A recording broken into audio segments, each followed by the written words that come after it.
હર હર મહાદેવ, જય માતાજી. કેમ છો? ઉભા રહો, હું તમને કેશ આપું, તમે મને ઓનલાઈન કરી આપો.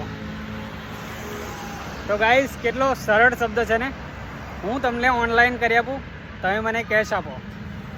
તો આવી જ રીતે હું એક ભાઈની હેલ્પ કરવા ગયો અને હું છેતરાઈ ગયો.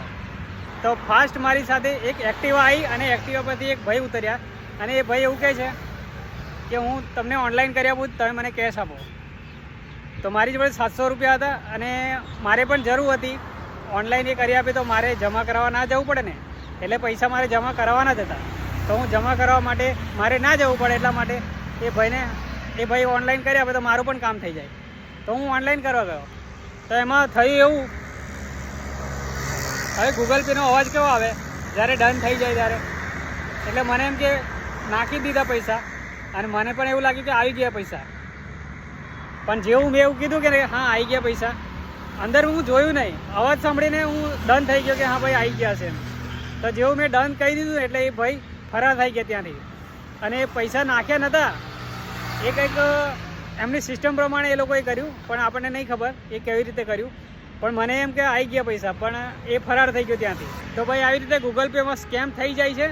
અને એટલે કોઈને ઓનલાઈન કોઈક એવું ઓનલાઈન કરવાનું કહે છે અને કેશ લઈ જાય છે તો ના કરશો ભાઈ. મોઢા પર ના કહી દો કે નહીં પૈસા, બાકી સ્કેમ થઈ જાય છે. મારી જોડે આજે સ્કેમ થઈ ગયો છે, એટલા માટે તો હું તમને કહું છું. અને વિડીયો પણ એટલે માટે બનાવ્યો કે તમે પણ બધા જાગૃત થાઓ યાર. કારણ કે હું તો છેતરાયો છું, એક જણની ભૂલ થઈ ગઈ છે, પણ તમે ભૂલ ના કરી બેઠા એટલા માટે તમને કહું છું. અને વિડીયો તમે શેર કરી દેજો, કારણ કે બધાને ખબર પડે, આપણા ગુજરાતી ભાઈઓ બહેનો બધાને ખબર પડે કે ભાઈ ગૂગલ પે પર આવી રીતે સ્કેમ થઈ જાય છે.